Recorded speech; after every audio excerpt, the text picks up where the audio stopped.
안녕하세요. 헬로트레킹의 정우입니다. 오늘은 겨울에 등산을 가야 하는데 어떻게 입고 가야 하나 궁금하신 분들을 위해서 영상을 준비해 봤습니다. 등산을 갈 때 이런 분들이 있습니다.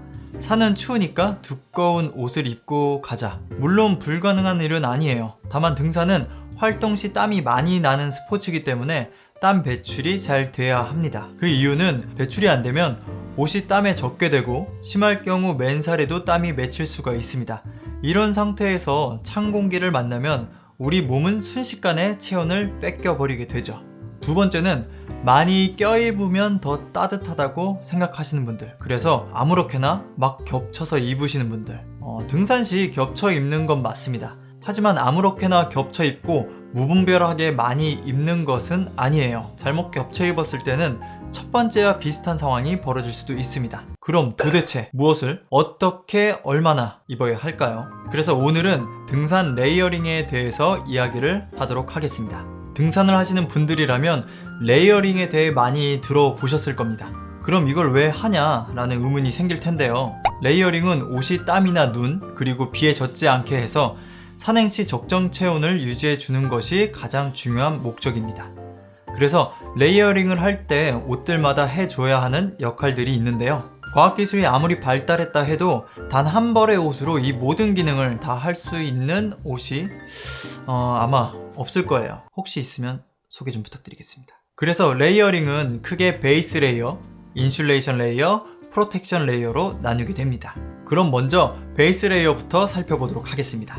첫 번째, 베이스 레이어는 쉽게 말해 내복이라고 보시면 됩니다. 레이어링 중에서 가장 안쪽에 입는 옷으로 살과 가장 먼저 닿는 옷이에요. 베이스 레이어의 주된 역할은 땀을 빠르게 흡수하고 배출해주는 속건성입니다.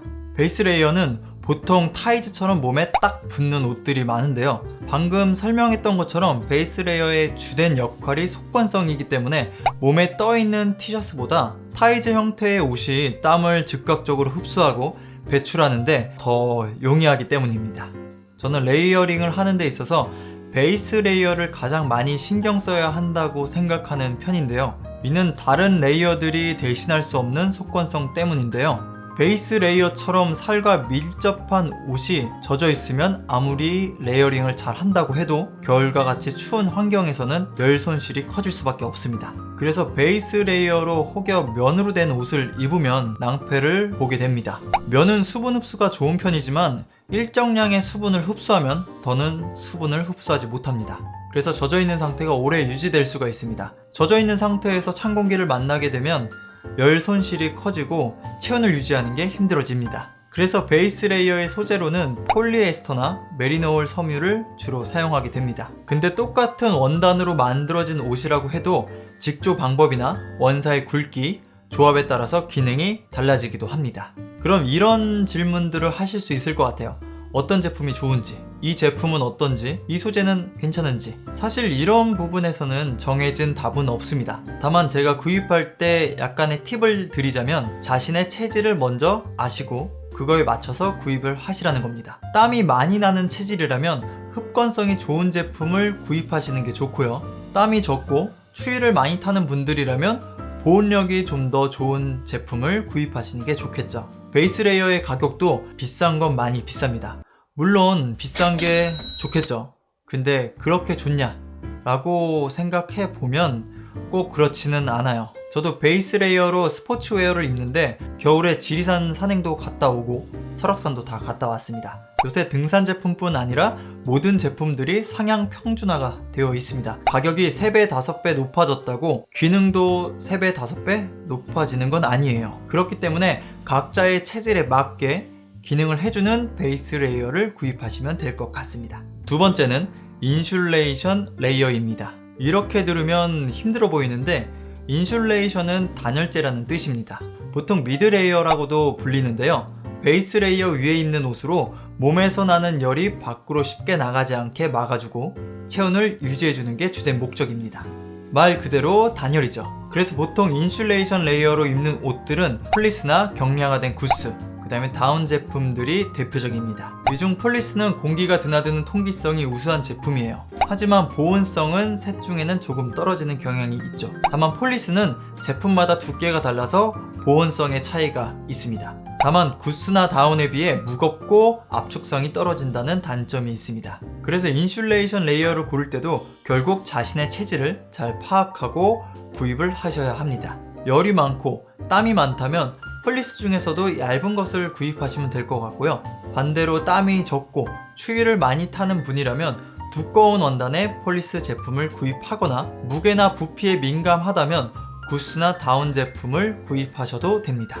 한 가지 더 말씀을 드리자면 폴리스는 통기성이 좋은 제품이라 바람이 많이 불고 추운 날은 단독으로 사용하기가 힘들 수 있어요. 아무래도 바람이 불면 몸으로 바람이 그대로 들어오기 때문에 체온 유지가 힘들겠죠. 하지만 구스나 다운 제품은 단독으로 운영이 가능합니다. 예를 들면 초봄이나 늦가을에는 베이스 레이어 위에 보온과 방풍 기능이 있는 인슐레이션 레이어만 입고도 산행이 가능합니다. 저 같은 경우는 경량 다운을 인슐레이션 레이어로 사용을 하고 있는데 크게 불편한 점은 없습니다. 물론 겨울 산행 시 확실히 열이 나긴 하지만 베이스 레이어가 있어서 땀에 젖지는 않습니다.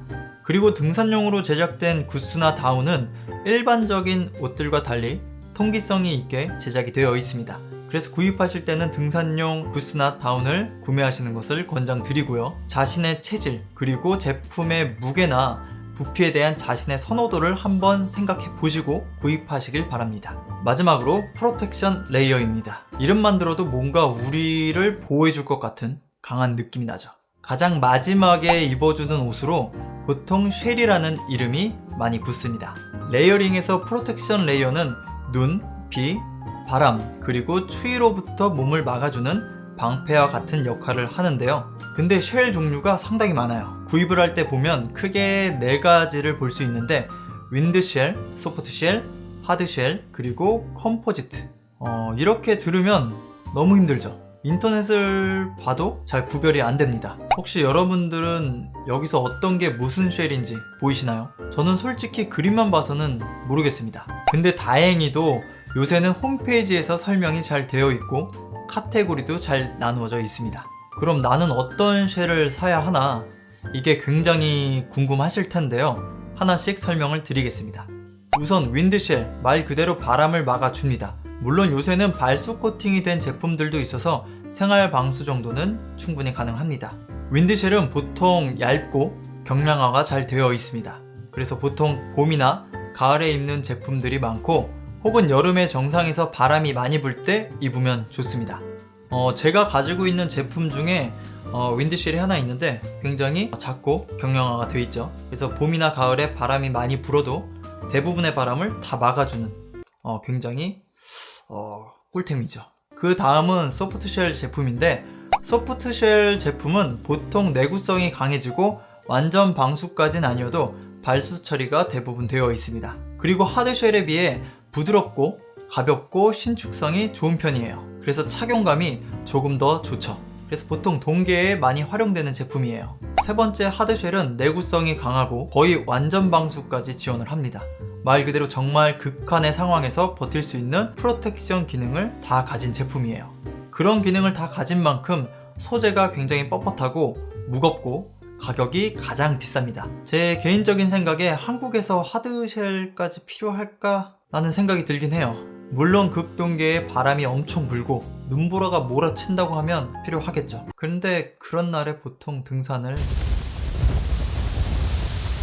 마지막은 컴포지트인데 소프트쉘의 장점과 하드쉘의 장점을 적절히 섞은 하이브리드 제품이에요. 가방이 많이 닿는 어깨 부분이나 눈이나 비에 노출이 많이 되는 곳은 하드쉘로 만들어 놓고 그 외에는 소프트쉘로 만들어서 착용감을 좋게 만든 제품이죠. 이제 이 4가지 프로텍션을 아셨기 때문에 개인의 산행 스타일에 맞게 구입을 하시면 됩니다. 프로텍션 레이어는 가격대가 있는 편이기 때문에 세일이 많이 들어간 제품이나 2월 상품을 먼저 사용을 해보시고 정말 필요한 부분이 있다면 투자를 해보시는 것도 좋을 것 같습니다. 추가적으로 바지도 레이어링에 대해서 이야기를 드릴게요. 기본적으로 베이스 레이어는 필수고 그 위에 바지를 입으시면 됩니다.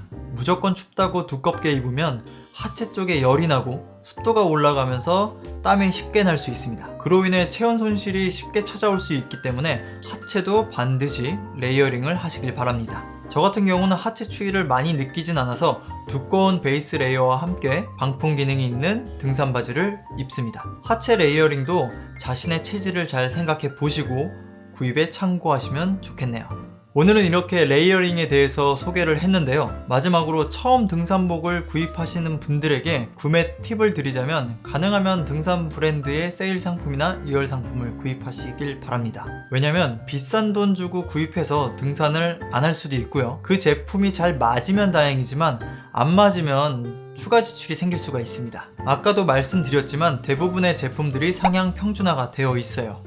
20만원, 50만원을 더 준다고 그 올라간 금액만큼 제품의 성능이 올라가는 건 아니에요. 차라리 그 올라간 돈으로 다른 제품을 더 구매해서 세트로 맞추는 게 더 합리적인 구매가 될 수 있습니다. 그리고 직접 산행을 하면서 경험을 하시고 어떤 게 부족한지, 어떤 게 필요한지를 느끼신 다음에 정말 비싸도 자신에게 가치가 있다면 구입을 하시면 됩니다. 저 같은 경우도 등산을 하면서 저한테 필요한 부분들이 보이기 시작했고요. 저한테 가치가 있다고 생각하는 제품에는 적극 투자를 했습니다. 아까 보여드렸던 이런 제품이죠. 그런데 통장 잔고가 자꾸 비어가요. 그럼 오늘 영상은 여기까지고요. 오늘 영상이 도움이 되셨다면 구독과 좋아요 부탁드리겠습니다.